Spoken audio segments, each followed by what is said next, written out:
Un acte de parfaite contrition remet le péché à l'instant même pourvu qu'on ait l'intention de se confesser plus tard, si c'est possible. C'est ce qu'on enseigne dans le catéchisme du moins. Dans cette perfection, on s'afflige par amour d'avoir offensé un Dieu si bon qui mérite notre considération à chaque instant de notre vie. On est atteint d'une tristesse pour la peine qu'on a fait subir au Seigneur par cette transgression, lui qui a tout donné pour nous racheter une place dans le royaume éternel. La tristesse, selon Dieu, produit en effet un repentir salutaire qu'on ne regrette pas. La tristesse du monde, elle, produit la mort. Il est donc avisé d'avoir l'habitude de se plonger dans cet état d'esprit, dans cette proximité avec le Christ et de faire des actes de contrition réguliers, surtout si, même en pensée, même de manière subtile, nous avons commis un péché. D'autant plus si nous avons prononcé des paroles chargées de noirceur et des actes de convoitise ou d'avoir blessé volontairement un frère. Mais encore à présent, oracle de Yahvé, revenez à moi de tout votre cœur dans le jeûne, les pleurs et les cris de deuil. Déchirez votre cœur et non vos vêtements. Revenez à Yahvé votre Dieu, car il est tendresse et pitié, lent à la colère, riche en grâce, et il a regret du mal. Vous savez, on n'a pas toujours un confesseur accessible pour nous absoudre dès qu'on relâche notre vigilance, si bien que nous pourrions être surpris à tout moment dans la disgrâce si nous devions quitter cette terre en état de péché mortel. Et si on devait rester d'ici à la prochaine confession, toutes nos œuvres seraient alors sans le moindre mérite. Autrement dit, il s'agirait d'actes peut-être bénéfiques d'un point de vue humain, oui, mais qui ne seraient pas accomplis selon la divine volonté. Et même quand il s'agit de péchés véniels, nous ne perdons pas complètement la grâce sanctifiante, certes, mais nos œuvres sont tout de même entachées par les impuretés qui nous habitent, souillées par les esprits qui s'y nourrissent, dont les hommes ignorent généralement la présence. Mais un simple acte de parfaite contrition, ce sacrifice exécuté dans l'amour de Dieu, et on chasse toute obscurité environnante. Le sacrifice qui plaît à Dieu, c'est un esprit brisé. Ô Dieu, vous ne dédaignez pas un cœur brisé et contrit. Voyez la grande pécheresse qu'était Sainte Marie-Madeleine. À peine venait-elle d'accomplir son acte de repentir que Jésus-Christ lui dit « Tes nombreux péchés te sont pardonnés, parce que tu as beaucoup aimé. » Évidemment, on parle d'aimer beaucoup le Seigneur. En effet, les accusations dont l'accablaient à ce moment-là les pharisiens représentent aujourd'hui, de manière similaire, les accusations que le fidèle amant du Christ porte envers lui-même au confessionnal. Et quand ces fautes sont admises et sincèrement regrettées, elles sont remises par le ministère du prêtre à qui le Seigneur donne le pouvoir de pardonner les péchés. Celui qui cache ses fautes ne prospérera point, mais celui qui les avoue et les quitte obtiendra miséricorde. Ceux à qui vous remettrez les péchés, ils leur seront remis. Ceux à qui vous les retiendrez, ils leur seront retenus. Certains chrétiens croient qu'ils n'ont pas besoin de confesser leurs péchés à un homme, qu'ils peuvent le faire seul à seul avec Dieu, disent-ils. Bien sûr, en Jean 20, 23, comme on vient de le lire, Jésus donne le pouvoir à ses apôtres de remettre les péchés. Il ne mentionne pas qu'il ne peut plus le faire lui-même par la suite. Et de plus, dans l'Ancienne Alliance, on ne demandait qu'un repentir sincère et de changer de vie. Or, voici que, fermant les yeux sur les temps de l'ignorance, Dieu fait maintenant savoir aux hommes d'avoir tous et partout à se repentir. Il y a une différence très importante entre la période avant et après Jésus-Christ. Comme il est dit ici, le temps de l'ignorance est terminé. Surtout que grâce aux premiers catholiques qui ont répandu la foi partout dans le monde, car oui, il s'agissait bien de l'œuvre des catholiques, tous ont maintenant la possibilité de connaître la sainte doctrine.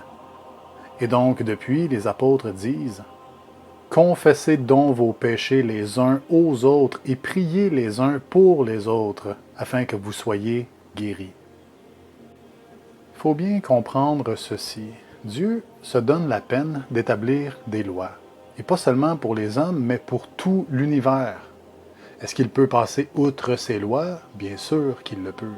Mais s'il établit un certain ordre dans sa création, c'est pas pour intervenir toujours et faire de l'exception la règle. Est-ce que Dieu peut vous faire acheminer de la nourriture directement sur votre table sans que vous n'ayez rien à faire? Oui, il le peut. Il pourrait même multiplier à l'infini les quelques réserves dont vous disposez, comme Jésus l'a fait avec les pains et les poissons pour des milliers de personnes. Pourtant, Dieu vous demande de travailler pour subvenir à vos besoins. Peut-être même qu'il permettrait que vous souffriez de la faim malgré vos prières, comme on le voit partout dans le monde à tous les jours. Vous savez, la faim et la soif sont les principales causes de mortalité sur cette terre. Et ce ne sont pas tous des infidèles qui meurent, là. Hein, Dieu pourrait-il intervenir pour enrayer la famine? Mais bien sûr que oui. Mais il a créé l'homme pour veiller sur la terre. Une créature consciente, faite à son image et à sa ressemblance, duquel en plus il a suscité la femme pour l'accompagner.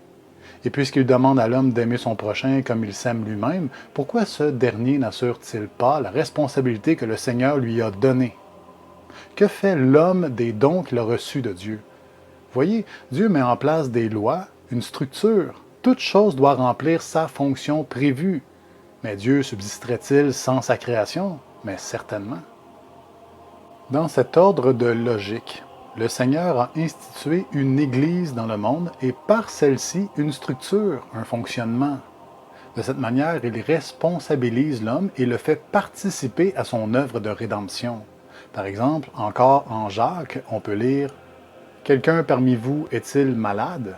Qu'il appelle les prêtres de l'Église et que ceux-ci prient sur lui en loignant d'huile au nom du Seigneur. Et la prière de la foi sauvera le malade et le Seigneur le rétablira. Et s'il a commis des péchés, ils lui seront pardonnés. » Petite question comme ça. De quoi croyez-vous qu'on parle ici? Et oui, on parle du sacrement d'extrême onction, ou sacrement des malades si vous préférez. Même dans une Bible protestante, on dit qu'il faut appeler les anciens de l'Église au lieu de dire prêtre. Mais bon, dans tous les cas, on parle d'une structure hiérarchique, donc d'un ordre établi par Dieu. Mais combien de chrétiens ne croient pas aux sacrements ni aux structures parce que ça les indispose dans leur manière libérale de pratiquer leur spiritualité?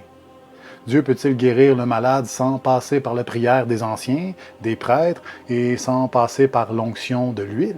Ben, c'est une évidence. Il est omnipotent. Mais il a établi ce fonctionnement. Il a décrété que ça devait se passer suivant ce verset de Jacques. Voilà tout. Ça vous cause un problème, eh bien, ne ragez pas contre l'Église. Vous vous plaindrez à Dieu si vous osez le faire. C'est lui qui établit toutes choses. Bien des non-catholiques disent qu'il ne se fie qu'à la Bible et dénigrent l'Église catholique, son autorité, mais ironiquement, ils contreviennent à l'Écriture en agissant ainsi, puisque la Bible rappelle régulièrement que les fidèles doivent respecter l'autorité. Nous vous demandons, frères, d'avoir de la considération pour ceux qui se donnent de la peine au milieu de vous, qui sont à votre tête dans le Seigneur et qui vous reprennent. Voyez, qui sont à votre tête dans le Seigneur et qui vous reprennent. Estimez-les avec une extrême charité en raison de leur travail. Ici, ceux qui sont à la tête et qui reprennent sont les gens sélectionnés par les apôtres pour veiller sur les églises des différentes villes, dont chacune a un évêque à sa tête, qui en est le chef. C'est pour souligner cette chefferie que saint Paul écrit à Tite dans son épître. C'est ainsi que tu dois parler, exhorter, reprendre avec une autorité entière, que personne ne te méprise. Alors oui, les âmes consacrées à l'Église et nommées par celle-ci doivent être obéies. Encore ici, saint Paul exhorte « Obéissez à vos chefs et soyez-leur dociles, car ils veillent sur vos âmes, comme devant en rendre compte, afin qu'ils le fassent avec joie et non en gémissant, ce qui vous serait dommageable. » Aujourd'hui, le culte de l'ego-personnalité est tel que même chez les chrétiens, nombre d'entre eux s'imaginent pouvoir être seuls à la maison, comme ça, lire les Saintes Écritures et développer une sagesse supérieure à tous les théologiens et les saints qui ont constitué l'Église depuis 2000 ans. Ensuite, ils ont le culot inconsidéré de venir contester, voire dénigrer la sainte doctrine de leur intelligence déficiente et limitée en crachant au visage des premiers chrétiens qui ont versé de leur sang pour répandre la parole de vérité et fonder des églises dans le monde. Ils croient n'avoir à obéir à personne, aucun prêtre, directeur spirituel, aucun docteur, ni saint, tels des rebelles lucifériens. Ils s'imaginent en droit et en autorité de se construire une spiritualité sur mesure, adaptée à leurs petits besoins, au gré de leurs caprices enfantins, et de se plaindre de tout ce qui les frustre, plutôt que de chercher à comprendre honnêtement la vérité. En ce qui me concerne, je respecte et j'aime les gens, mais je dois avouer que j'ai horreur de ce type de philosophie égocentrique et malhonnête, et je ne me gênerai certainement pas pour le dire. C'est précisément ce qui engendre tout le mal depuis le tout début, à commencer par nos vieux parents qui, eux aussi, n'ont pas été en mesure de respecter l'autorité. Ils voulaient écouter ce que le serpent avait semé comme graines de rébellion dans leur cœur. Et même, ça remonte à la désobéissance des déchus qui voulaient se faire comme Dieu, se faire leur propre loi, leur propre royaume. Mais une personne humble qui cherche réellement la vérité sera semblable à cet homme que croise l'apôtre Philippe dans les Actes.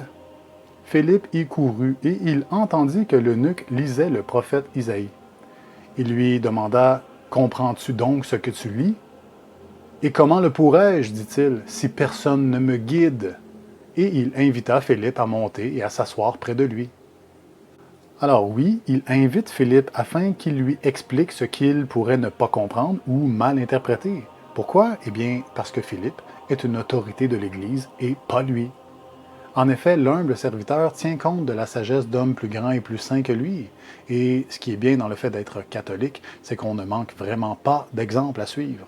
On s'en inspire et ça nous motive grandement dans notre cheminement sur la voie étroite qui mène au royaume. Souvenez-vous de vos chefs, eux qui vous ont fait entendre la parole de Dieu, et, considérant l'issue de leur carrière, imitez leur foi. Voilà comment se comporte le chrétien. Il imite la foi de plus grand que lui et se considère lui-même toujours comme le plus misérable des hommes. Il ne se présume pas au-dessus de qui que ce soit, mais bien au contraire, il se voit comme le dernier des hommes.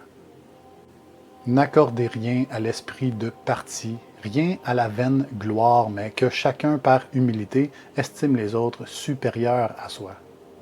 Voilà un conseil qui contribue à nous garder loin de beaucoup de péchés et donc de garder l'amitié du Seigneur.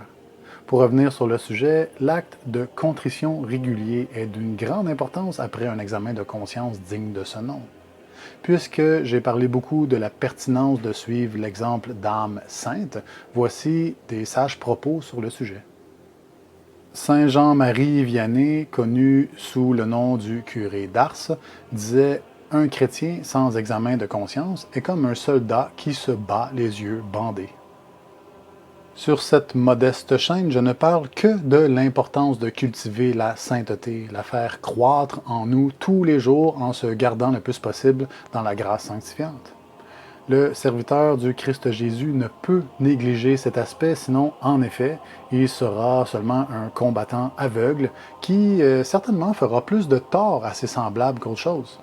Et si vous voulez l'avis d'une véritable guerrière sur le sujet, eh bien, considérez l'avis de Jeanne d'Arc qui affirmait avec beaucoup de fougue à ses subordonnés « L'examen de conscience nous permet de voir où nous avons failli et de nous relever avec l'aide de Dieu. » Elle qui avait viré toutes les femmes de joie de l'armée et qui exigeait aux guerriers de se confesser régulièrement, croyez-moi, elle connaissait très bien l'importance de la sanctification pour combattre les forces obscures.